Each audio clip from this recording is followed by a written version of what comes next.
Hey guys, Ken here from the Retro Toys Escapades channel Malaysia.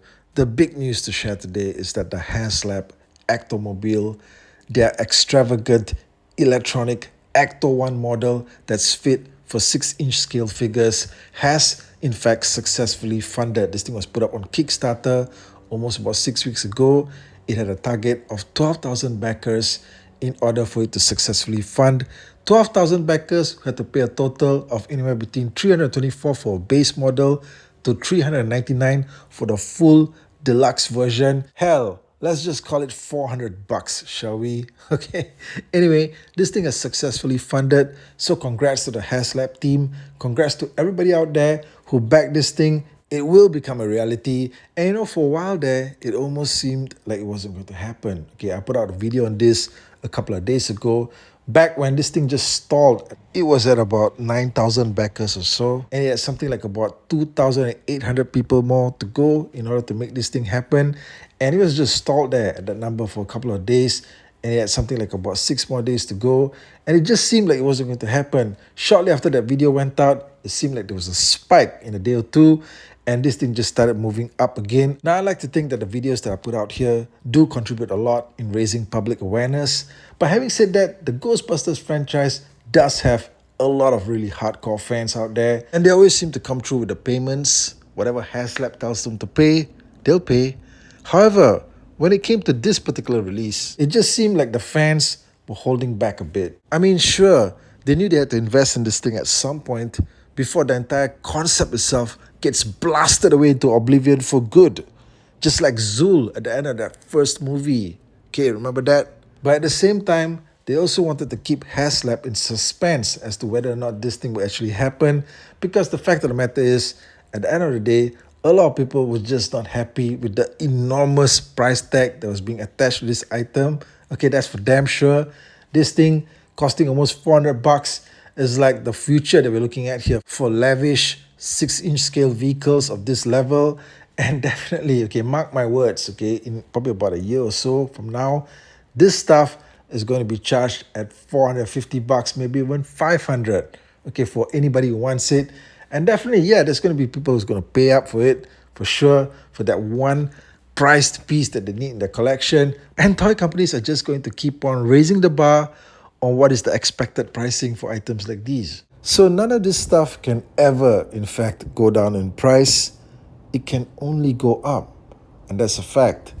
Now, when it comes to this particular Kickstarter, I can't help but feel that the numbers are a disappointment to Haslab. When they started this project, I'm sure they're not expecting to only just surpass the funding target. This to me has been one of the more unique Kickstarters out there because it's been fraught with so much suspense, nail-biting suspense. And I'm sure that Haslab expected to just surpass this 12,000 target within the first week or so. They expected that fans would just go into this thing with eyes closed.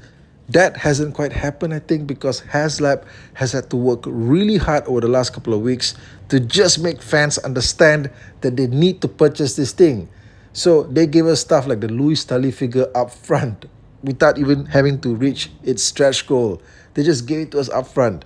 And also, they brought in so many influencers, big name influencers, to talk about this thing. They even got the original ECTO-1 driver, Ernie Hudson, to talk about it as well. So, look, they've had to put in the work this time around because the fans were definitely holding back when it came to this particular release. Haslab, to my understanding, was started out as a sales platform to offer fans, hardcore fans of all of Hasbro's pop culture properties, to offer them the chance to own certain highly desirable collector's item pieces that normally would not get produced for retail. So, for instance, Ghostbusters, if you're talking about something like the Ecto containment unit, that storage locker that they threw all the ghosts into the movie. Okay, just chuck them all in there for storage. And if they decided to make something like this for the 6-inch scale market and they wanted to make it electronic, they wanted to make it blink and make sounds and all kinds of things, and they wanted to charge $300 for it, then Haslab was the place to do it. Okay, so they would charge 300 bucks for something like this, and they would go through a funding process to see how many people would want to back it in order for it to get produced. Now, I'm just using that as an example. Of course, I'm talking about any particular item that a certain hardcore group of fans would definitely want to own, but it would not actually translate into something that would work at retail, then Haslab would be the platform for it. But in this case, what I'm starting to see here is stuff like the ECTO-1, which should have a large enough fan base out there to support it at retail, but instead it's being put through an exorbitant funding process that forces fans to commit to these amounts up front. Now look, if the Ghostbusters franchise does not even have a fan base to support something like the ECTO-1 at retail, then why even have a Ghostbusters toy line in the first place? Actually, you know what? When I think about it, I think the current state of Ghostbusters toys at department stores is pretty much dead at the moment. Okay, fair enough, right? Okay, it's pretty much dead. However, that doesn't mean that something like this, like a really nice, hyper detailed Actomobile, could not work at retail. Except that at retail, it definitely would not work at that price point of $400. You'd have to actually be able to charge a lot less for it. Just like what we're seeing with McFarlane Toys, like I covered in my last video as well.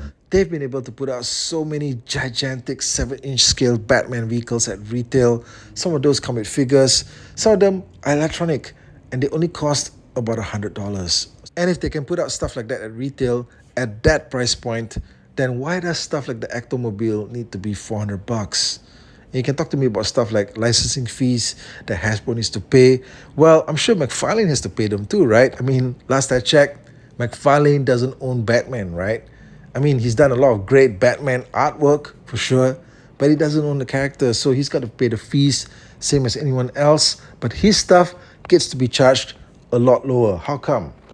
Guys, I can't help but feel that this is a situation where Haslab just got really lucky. And you know, when I did that first video a couple of days ago, I thought that there was a real chance that this thing would not succeed.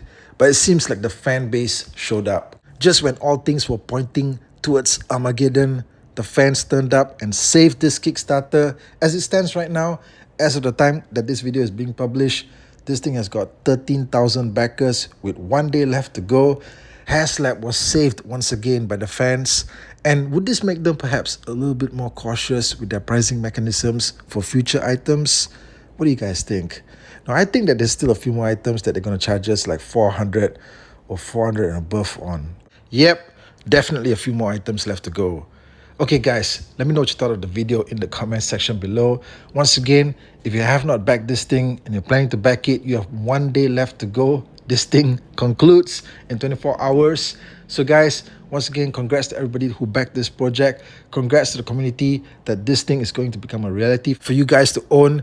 And thanks also for supporting this channel. If you like the video, drop me a like, leave a comment, share this thing out there. And guys, I'll talk to all of you again real soon. Take care out there.